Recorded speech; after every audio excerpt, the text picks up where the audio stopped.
Keely, before we get started here, I kind of want to set the stage not only for you, but also our listeners. So I was in Denver this past weekend at the Colorado Staffing Association's annual conference and had an early flight out Saturday morning. So it's, 6:30, 6:40 in the morning-ish, 6:45-ish, in the back of an Uber, doing what I do in the back of any Uber, scrolling Twitter, drinking a coffee, looking at Instagram, things like that. And I see a James Clear quote on my phone. And the quote was, I'm going to read it to you so that I don't butcher it at all. Goals are for people who care about winning once. Systems are for people who care about winning repeatedly. The quote sort of stopped me in my tracks where I was between the hotel and the airport, so much so that I started writing an article for my own LinkedIn about what that means to me in terms of marketing and setting up marketing systems instead of marketing goals. Finished the article on the plane. And after I finished the article on the plane, I start doing a little bit of research for the show, prepping show notes, thinking through where I want to take this conversation with you, and start to really kind of lean into who you are and what you learn and what you teach, which is setting systems. And it's interesting to me, before we get into really the core of the show here, it's interesting to me how the universe can sort of align on a topic. And I came across you because of LinkedIn, and although I've never met you in person, I feel like the universe is telling me I need to have this conversation with you today. When you think about seeing a random Instagram post on a topic, the post kind of hitting me a specific way, learning a little bit more about you and learning what it is that you teach from a sales standpoint, I feel like this conversation is supposed to happen.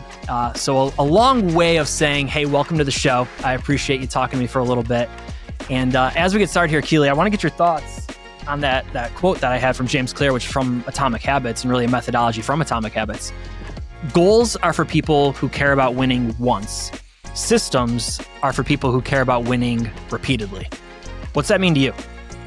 I mean, first off, I love it. But if you want repeatable success in anything in life, you do have to have a system in place. And for whatever reason, actually, as you're talking, my mind actually went to Nick Saban, one of obviously the most famous college football coaches out there. And all he ever talked about during his time was trust the process. If you ever listen to any interviews about Nick Saban, you never hear him talk about winning, right? Now they won a lot, a lot, but he never talked about winning a national championship. He talked about trusting the process, doing the things the right way over and over again, and winning becomes a byproduct of that. So that I think also just echoes to the whole quote of, if you've got the right systems in place, if you're willing to execute on it day over day, week over week, quarter over quarter, you can have repeatable success in any walks of life, whether it's working out, whether it's training for a marathon, or whether it's running a recruiting organization. The right systems take you to the right places and allows you to repeat that and also scale that over time.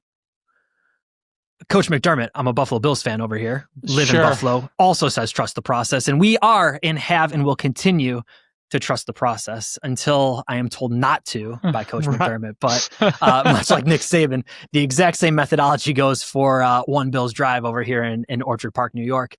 I think it's interesting though, right? Anybody can have a goal, right? A goal though is really just a hope or a wish until you put in the system that helps you get there. And I think you hit the nail on the head. Anyone can get lucky and achieve a goal, right? I could lose 20 pounds. I can run a marathon. I can hit a certain number, whatever it is I'm trying to do once. I think the analogy that I painted in my article was, if you want to get sort of dialed in for a vacation, right? And you want to lose 15 pounds, anyone can do that. But if you don't have the life habits and the system in place, as soon as you land back home, it is what it is. That goes away. So why is it then, from a sales standpoint, we paint a picture around goals and not necessarily systems? That's a good question. I think probably part of it stems from a lot of managers managing through dashboards, right? Meaning that they just look at the goals and, they have to hit the KPI. Okay, cool. A KPI is a KPI. Do you have a process in place to actually hit that? Or are you just telling your sales reps or recruiters, just go out and do this? And I think that's a big issue I see.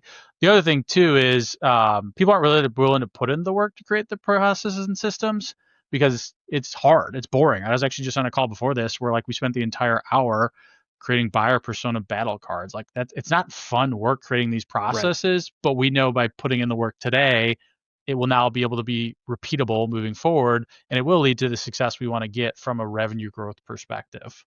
Yeah. The repeatable nature of a system is speaking to me right now. So I just had Mark Whitby on the show at time of recording. It was actually released today. And he talks about this sort of feast or famine mentality in the industry. When things are good, they're going really well. And when things are bad, we see what we've had for the better part of 4 years now, right? The industry's been in a 3-year decline. SIA is projecting 1% growth this year. So it's been kind of lousy, stereotypically, for a lot of staffing and recruiting firms. Now, there are some that are doing very well, yes, but it's sort of that feast or famine approach, that reactive approach to the industry. I like the thought of instead preparing a system that leads us to repeatable growth. I mean, 100%. Like, even going back to what you said about the 1% SIA, right? Like, the staffing industry in the US alone is still over $200 billion in revenue. So a 1% growth is still millions of dollars to be won. Right. And while, again, it's not as easy as it was in 21 and into 22, there's still opportunity to be out there to be won. There's still, to your point, firms that are winning. And if you don't have the right systems in place, the times that you do have the feast going on, you don't know how to execute upon things when you're in the famine stage. And we want to get away from that altogether, obviously. And the way, as far as I'm concerned, I'm sure Mark said the same thing, it's by having the right systems in place where you can repeat this over and over again, because the mistake most firms make is when things are going well, they take their foot off the gas when it comes to doing some of the BD things and doing BD things the right way, right? I mean, hell, in 21, 22, you could like throw a resume out there and you'd get business. Like, here you go, and you got 10 companies all fighting for you. You ask those same firms what they do today, they're still doing the same stuff they did in 21 and 22. And they're like, well, it's just not working. I'm like, yeah, because that stuff doesn't work. You haven't put in any process whatsoever other than, I have a good candidate, you're interested. Oh, no, cool, move on. Like, that's not going to get it done. That is not repeatable. It worked for that one small period of time, but that's not what's going to win business, unfortunately, for the foreseeable future, right? Because to your point, 1% growth, like, we're not going to be hitting a boom stage anytime soon, it appears. Right. But by having the right processes in place, you can win some of that rather large chunk of the pie that's out there to be won, whether it's taking away from competition, going back to lost opportunities, winning it back that way. Like, you should have processes in place for all of that stuff. So what are the best staffing firms doing right now? They have, I mean, this is cliche, but I mean, it goes, they have a process in place. Like, people complain, I lose out to the Aerotax or, the Robert Halfs or whatever.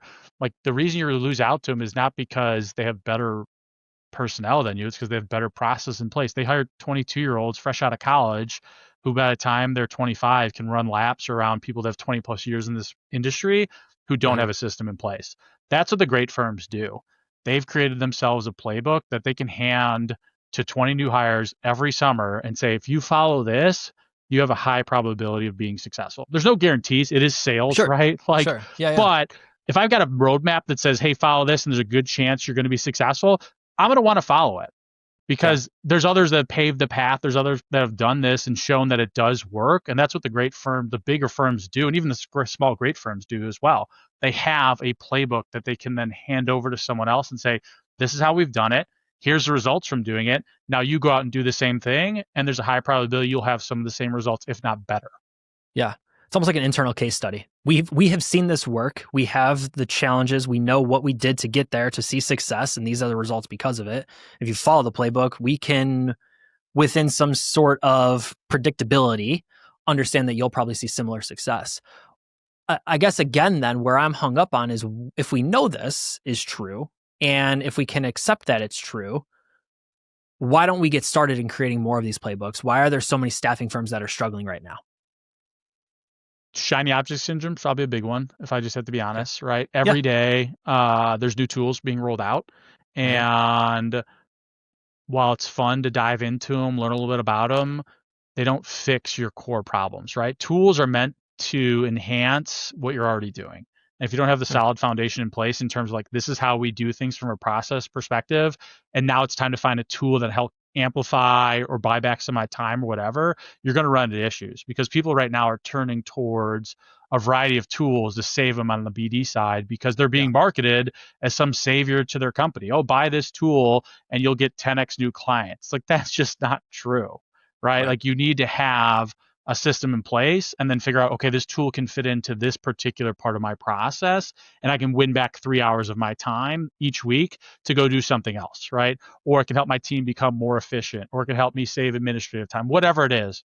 But the point is, if you're just chasing after tools to fix your problems, you're going to end up in the same spot, which is a famine cycle. Like that's what I see as probably being one of the bigger issues. The other thing too is Yeah.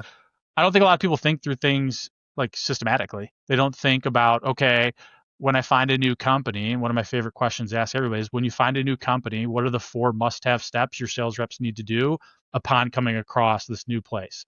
Most places like we don't really have a process even for that.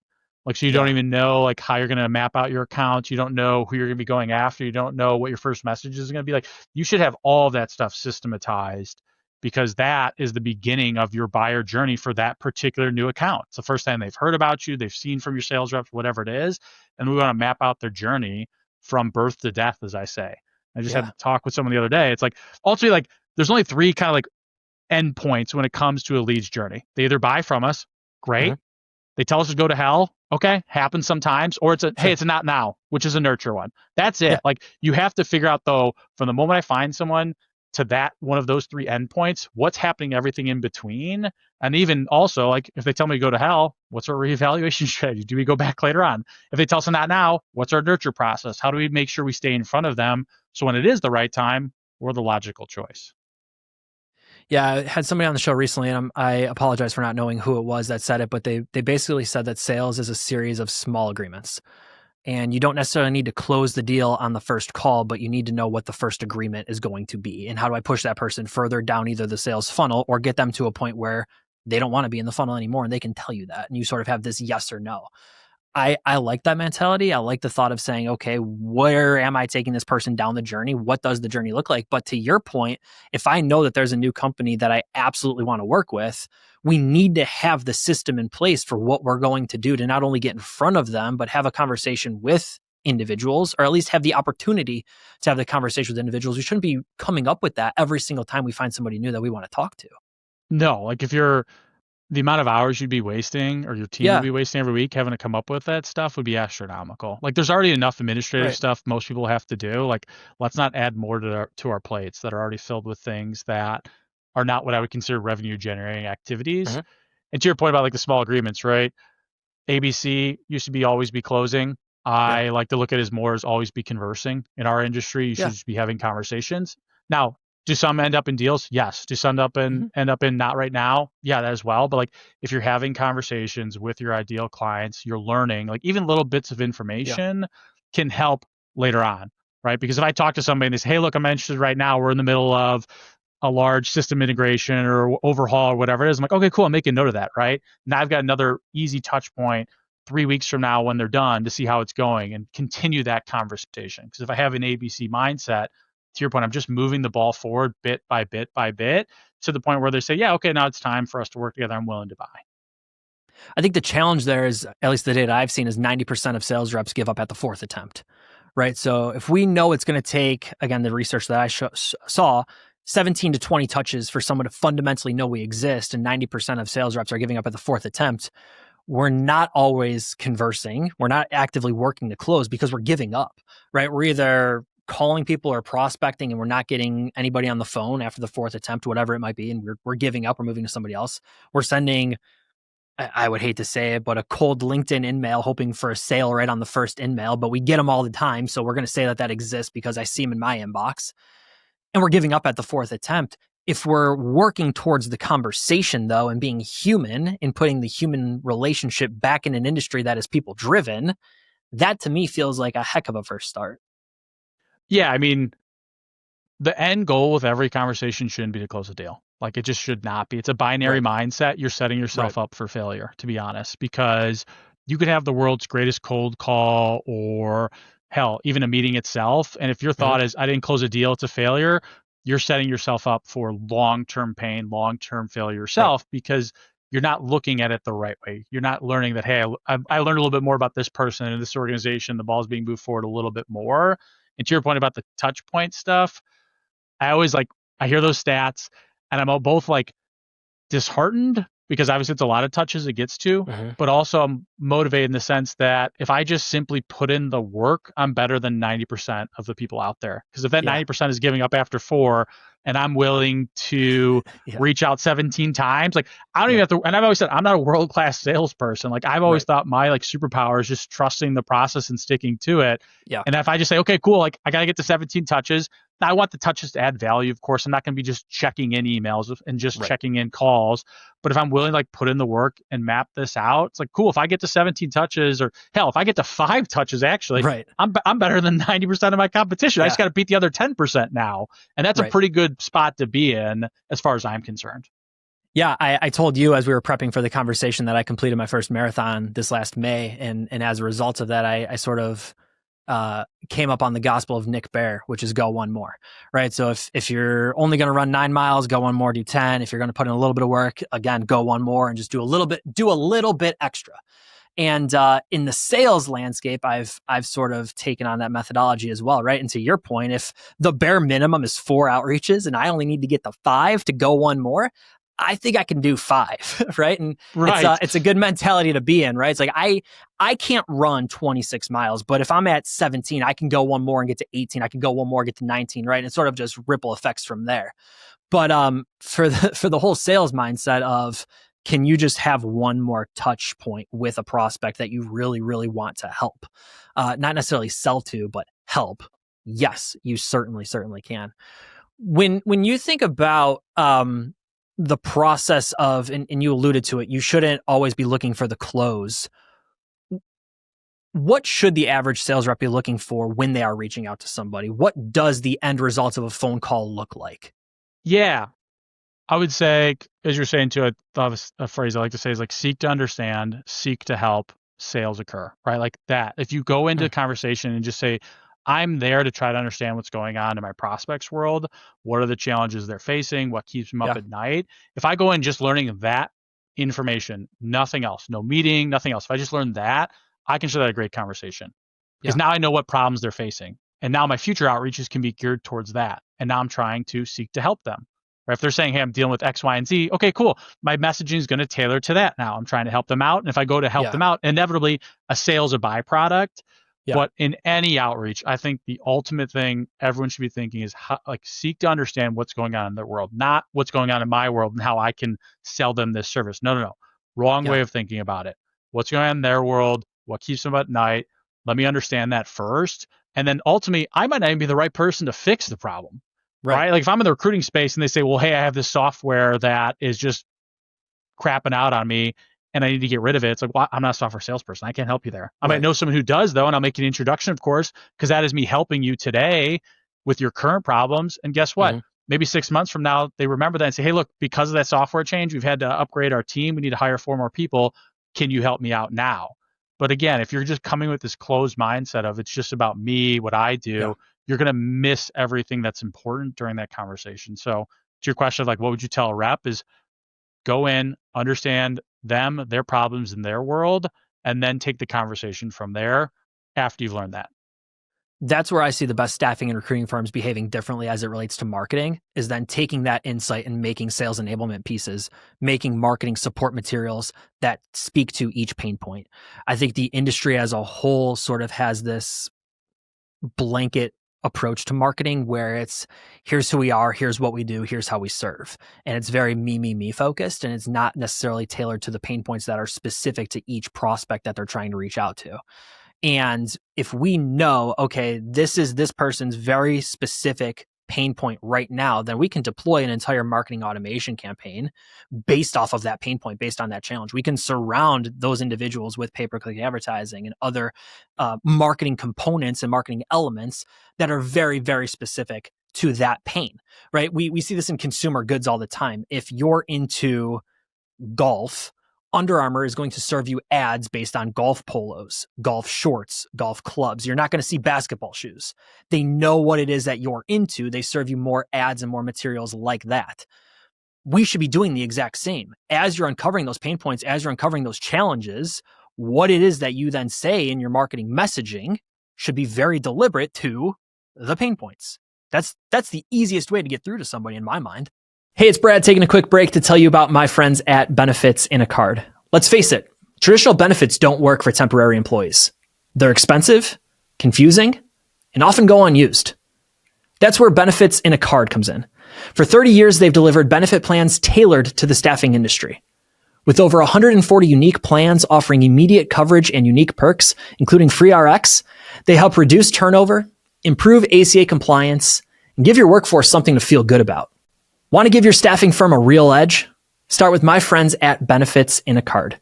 To learn more, visit benefitsinacard.com. That's benefitsinacard.com. All right, let's get back to the show. Yeah, relevance over personalization, right? Kind of like the sales side too. I see a lot of people make the mistake of approaching someone and say like, "Oh, I know you went to this school and you're this. I saw we're connected on LinkedIn." I'm like, "Cool, you're a stranger to me. I don't really care that you know these things about me." Yeah, it's actually kind of creepy. Yeah, that's. I tell the metaphor to people all the time. Like, I was just in Chicago last weekend. If a stranger walked up to me on the street and said, "Hey, Keely, I know you went to Wesleyan. You got 4 kids. And your dog's named Mozzie," I'm like, "Cool. I'm calling the cops. Get away from me." Yeah. But if they walked up to me and said, "Hey, Keely, whoa, pump the brakes. Yeah. What's your dog's name? Mozzie. Oh, I thought you said Ozzy, and you told me you were a Cubs fan. I was going to say, wait a second, my friend. Not a Mozzie. Yeah, okay. Sorry. Okay. No. Sorry to cut you off. No worries. We were about to have a conversation, my friend. But like on the flip side, if someone walked to me and said, "Hey, Keely, I know you run this business, and I know from my experiences, solar operators, here's some of the challenges they're facing." If those are my challenges, I'm like, wait, hold on. Tell me a little bit more about what you have, like what's next, right? I want to know a little bit more about what you're going to say because you pulled me in on the relevance side. And look, if later on they slip in the fact they know a little bit about where I went to college or I coached college football, I'm like, hey, cool, great job doing a little bit extra research about my personalized, but like you pulled me in because you're speaking to relevant problems and challenges. And I want to then hear more of what you have to say. And that's a big mistake I see people make. It's, as you said about the marketing piece, it's like, this is what I do. Here's how I can help. It's like, that's not relevant to them as far as we know. Like, we have to speak to their pain points first to pull them into a conversation. Do you think sales reps can still win via cold call? Oh, yeah, for sure. Like, less and less people are doing it, so the channel's less and less crowded. Like, yes, I know pickup rates are less, but also you get someone on the phone, it is the fastest way to have a conversation, to understand what's keeping them up at night, and ultimately to get to a meeting potentially too. If there is the right challenges uncovered, if we have the right relevant statements we're using in our outreach itself, we can get to the heart of the problem pretty quickly. And we're setting the relationship, as far as I'm concerned, on like turbo speed. Like the sales cycle can be a little bit shorter. We don't have the back and forth emails. We don't have to, we don't have to share Calendly links, which is great. Don't get me wrong. But if I'm on the phone and I've got you hooked and you want to know more, hey, do you got time Thursday morning or Tuesday afternoon of next week? Great, cool. Here's a calendar invite. You accepted it. Awesome. Looking forward to seeing you then. And now from there, we're off and running. So yes, things can be won through the phone. Like anyone that says otherwise, they just aren't willing to pick up the phone. Like it's not fun getting rejected over the phone. It's easier to get rejected on LinkedIn DMs and email, but there's people picking up the phone. There's less people using the channel. So I'm able to stand out right away just by simply being willing to do what others won't. To your point about doing one more, doing the 5th outreach, like, well, if people aren't willing to pick up the phone, cool, I will. Like, and I'll stand out from my competition on that alone. Yeah, I think that's important. In a world that's moving increasingly dependent on digital means, maybe because we can do it at scale. I mean, we could do phone calls at scale too if you want to start talking about tech that is coming out. But in the world of, I guess, digital means where, yes, I can send an email to 1,000 people in one click. Again, I've seen some great tools. You can do that via call too now, but just for sake of this conversation, we won't get into that. I do think there is differentiation in doing the things that other people are not and having the courage to say, listen, if everybody is now in their 3rd outreach going to send an in-mail, how can I do something different, right? How can I zig when everybody is zagging? Yes, that makes a ton of sense to me. Keely, I haven't talked to you about your sports background at all a little bit, and I'd love to. What can the staffing industry learn as it relates to sales from sports? Oh, man.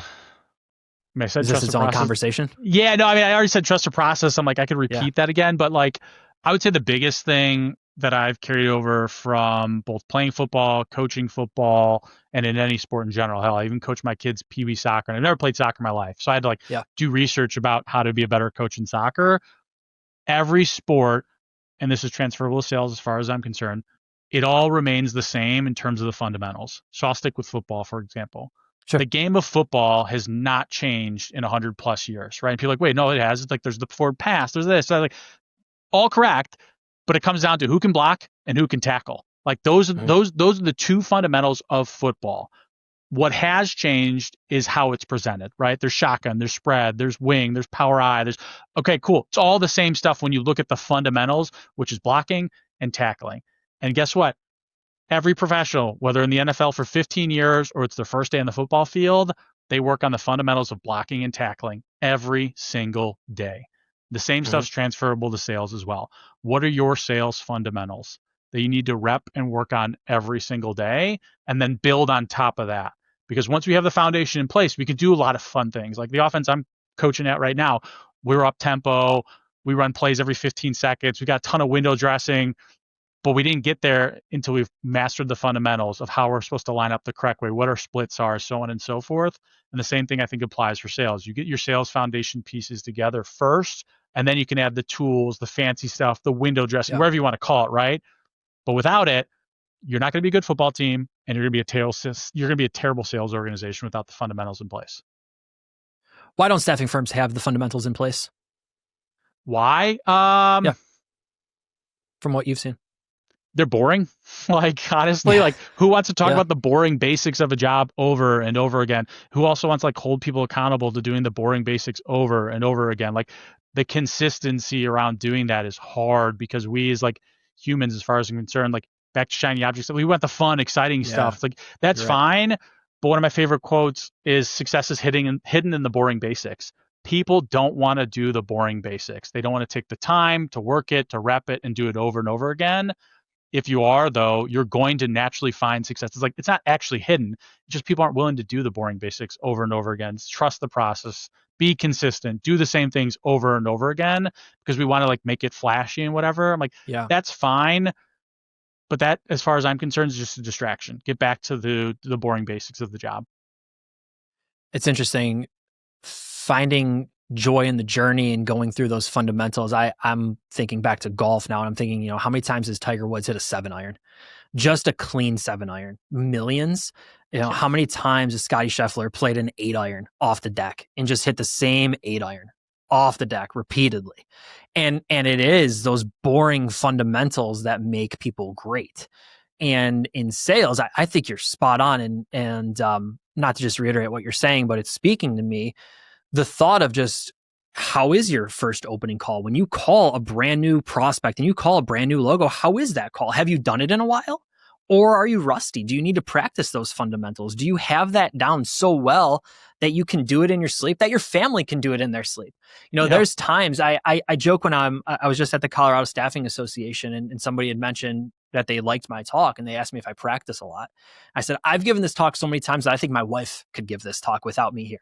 I think she could get on stage and do it because I've gone through what I consider this set list so many times that she could probably do it. Mm-hmm. And it's success in going through the stories and going through the analogies and knowing what points you want to hit on that make it successful. And I think you're spot on. I think with sales, it's either,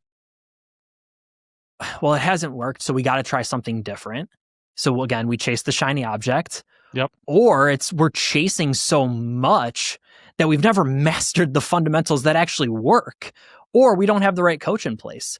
Let's stay on that way for a second. Finding a coach, I think, is critical too. Finding somebody that can get your team to where they need to be. You look at any great golfer, you look at any great quarterback. We'll use Josh Allen as an example here because I'm in Buffalo, New York, right? We have throwing coaches. We have swing coaches. You have guys that are going out that can throw the ball a mile, that can hit the ball a mile, that are still looking at tweaking the smallest minute details to get better. We need to be doing that. We need to have the system in place that enables us to do that. Yeah, I mean, it's reviewing the tape too, right? Like it's kind of almost like I feel like as you're talking, that's what I meant to. It's I've made this throw 1,000 times, but can I make it just slightly better, right? Like even quarterbacks, they obsess. I think I actually just watched a clip with Tom Brady. I think he said he threw over 10,000 passes. More than 10,000. Let's just say for the sake of this, he threw 10,000 passes. He's like only 300 of those were perfect, right? In terms of like where he wanted exactly. Right. And this is a guy who spent 30 years throwing the football and perfecting his craft. Like he was constantly reevaluating the tape, looking how he can improve, and then continuing to master that over and over again. When someone might make one good throw, like hell, I've golfed sometimes. I've had one good shot. I'm like, hey, I've got it figured out, right? And then the next Yeah. shot, we know you definitely have not, Keely. Like that Yeah. is the wrong fairway you're on right now. Right. So right. like that's the point of like getting back to doing the same things over and over again. The Scotty Schefflers, who I think he drained, I saw the clip, like that amazing chip that he hit from like 50 yards away. Yeah. Chances are we got to see it right then and there, but chances are Scotty Scheffler worked on that shot thousands of times, Right. and we only got to see the end result, which was he made it one of the biggest high pressure situations to win the whole thing. Kudos to him, but he was doing all stuff behind the scenes to get ready for that one particular moment. So going back, I guess, to the sales piece, like what are you doing today to get yourself ready for that one opportunity you may have to win that enterprise account? Like putting in the reps, reviewing the tape, and then constantly tweaking and getting better on the fundamentals. The way that I kind of caught there while you were talking is, you think of somebody like Tom Brady who's thrown the ball thousands, if not millions of times, and is going through every single day those practice reps. How many times is the average sales rep picking up the phone and calling throughout the day? Right. So let's just say, for sake of conversation, it's 10 calls a day. And I know it should be more, but let's just say 10. So you're making 50 calls a week. How many people are you actually talking to? Okay. Let's say again, it's 10%. So you're talking to 5 people a week. Are 5 conversations a week? Again, just easy numbers for sake of this show, because we're not a mathematics show. Right. You're having 5 calls a week. Is 5 calls a week really enough to sharpen up your best practices and really refine what it is that you're doing? Because if not, then you need things like role practice. You need to have systems in place where you can work with either teammates or artificial intelligence or other tools to make sure that your calls are dialed in. Because if you're only having a few a week, yes, hopefully it's more, but again, we're not a mathematics show. If you're only having 5 a week, that's not enough to be great. So then it's a byproduct of the system that you're in. The inputs are not leading to the output that you desire. And it's just a byproduct of the fact that you're not putting in enough reps. Yeah, I mean, you'd asked a question like 20 minutes ago too about what are the bigger firms doing well. One thing they do really well is they have their team get the reps in, meaning like expectations are 8 to 10 to 12 meetings a week. And in the beginning days, those 8 meetings, let's just say you're going on a week, they're probably all not that great from a quality perspective because you're new to it, you're learning, you're making mistakes. But fast forward a year from now, if you went on 8 a week, we've had 400 meetings that we've had. Well, guess what? Your 401st meeting is going to be light years ahead of where your first meeting was. But if you're, to your point, if you're only going on a few a week, it's less reps, there's less opportunity to refine your skill. And as a result, it can take you longer to get up to speed to win the deals you want to win. How else can sales reps practice? So if we know we want to have those conversations, we know we want to be on the phone, talk to the sales rep who's listening right now that just says, listen, Keely, I hear you. I want to be getting those practice reps, but I'm calling, man. I'm sending the emails. I can't get the meetings. So how can I practice? Don't talk to us about getting the meeting, but how can I practice? Yeah. I mean, all great organizations, as far as I'm concerned, they do role plays, which I know is kind of like a role plays. Like even when I'm in sales, like, oh God, role plays, right? But here's the thing. Role plays are more high pressure than the meetings themselves. Like it's also like going back to the football, like we had a practice the other day. It was light years harder than what those kids will ever face in a game. I mean, we were stressing them to the absolute max. So that way when game time comes, it seems easy. Now, games are not easy. Same as like real discovery meetings are not easy. But if you practice to where it is more difficult, more stressful, when the lights do turn on, it seems easier. And so going back to the whole, you should be doing role play. You should be shadowing your top reps. You should be asking questions, right? Don't be afraid to look stupid is probably the best way to say it, right? Where I've made the mistake, like, oh, I don't want to ask that question. It could be a dumb question. Chances are, if you've thought of it, there's probably like 5 other people in the room who are thinking the same thing.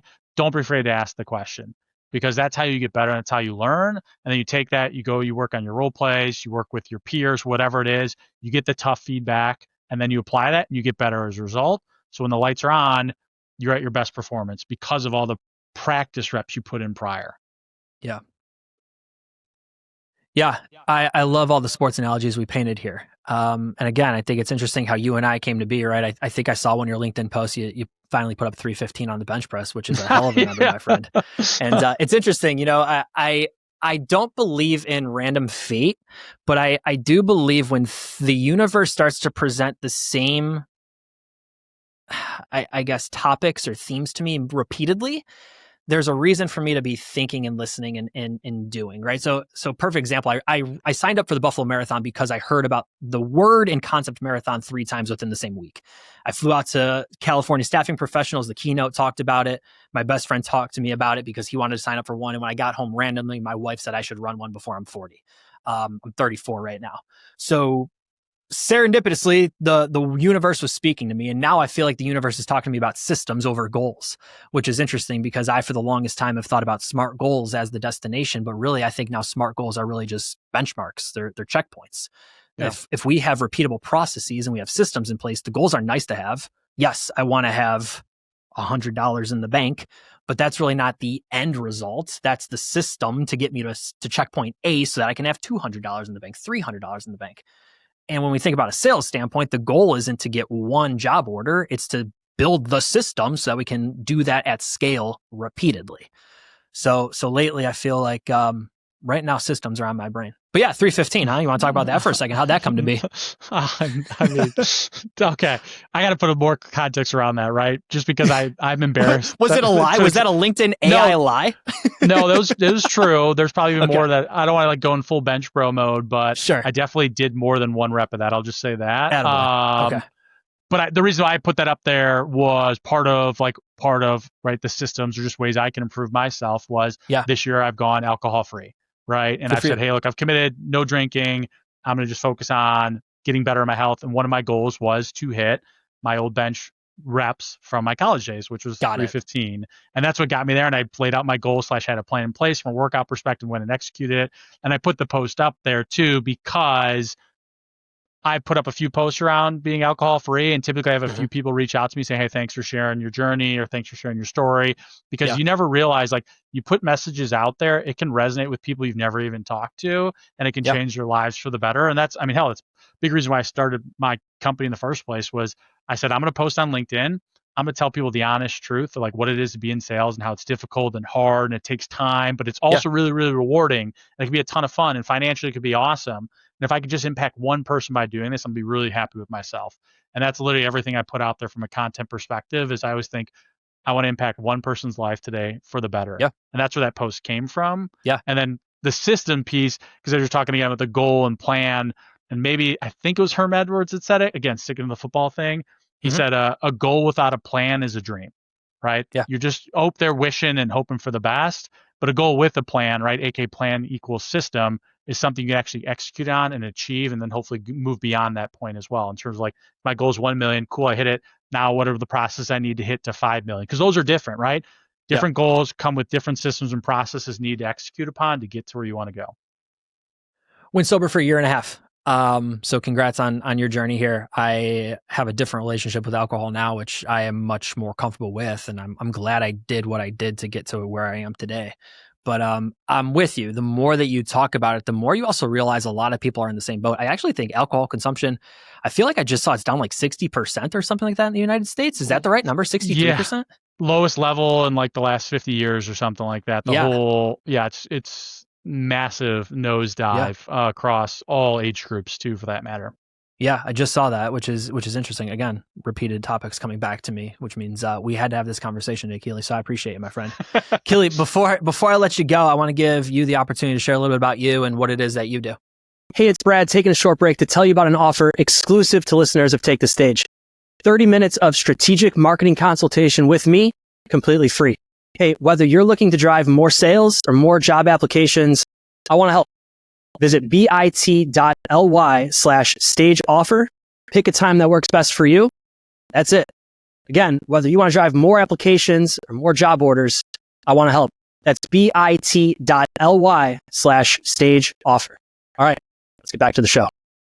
Yeah, so a little bit about me. I run the Honest Salesperson, which I've been doing now for the last 2 years. I've been working with recruitment business owners to help, as you probably could guess, all things sales systems to help them get from where they're at today to where they want to tomorrow by helping them create the process, and then also help implement with their team. You can find me on LinkedIn. I post there every single day. Obviously, you said that's how we met in the first place, was via LinkedIn with a very goofy post. Like, I don't love sharing the personal stuff, but it is important to get out there. I've realized, because people have told me you need to do that. You can find me on LinkedIn. I'll talk all things sales. Yes, I'll talk about bench presses too if you want. And obviously I'll talk a lot about football, because that is a big piece of my life and has been and will continue to be in terms of like lessons and things I've learned. And while I have you, our quick rapid fire round, if you got a second. Yep, fire away. One book that has fundamentally changed your life. I can't say Atomic Habits because you already picked that one. Oh man, where is it? It was just next to me. Adam Grant's recent book. God, I'm blanking on the title. I could see the diamond on the front cover of it as well. I'll have to yeah, you're making me want to Google the dang thing because that one, it's about. I don't have a producer that can do it for me. Okay. It's where was it? Hidden Potential. There it is. I knew I'd find it. Okay. Yeah. So Hidden Potential by Adam Grant. Loved it. It's a lot about how we look at successful people and mistakenly think this, I might add, oh, they got there by raw talent.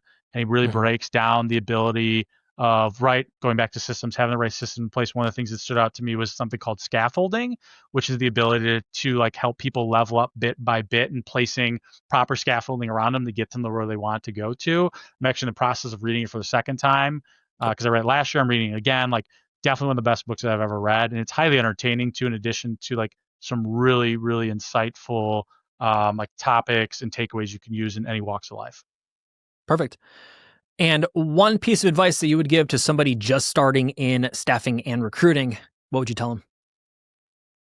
I think I said it, but literally don't be afraid to ask dumb questions. Like the people that are willing to like drop their ego for a second, because I think a lot of it when it comes like not asking questions is you don't want to feel like stupid and you want to feel like, oh, I have this ego to myself. Like, because that was me. I didn't want to ask because I started in the staffing industry.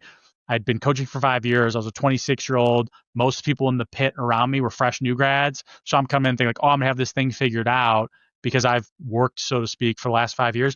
I had people run laps around me, like absolute laps around me, because they weren't afraid to ask the questions and make themselves better and learn faster. So don't be afraid to ask the question. Don't be afraid to take harsh feedback or even ask for feedback in general, because it's only going to make you get better faster as a result. Keely, I had a great time. I want to thank you for coming on the show and sharing all your insights with us, my friend. Appreciate you having me on. Take care. All right, man. We'll talk soon.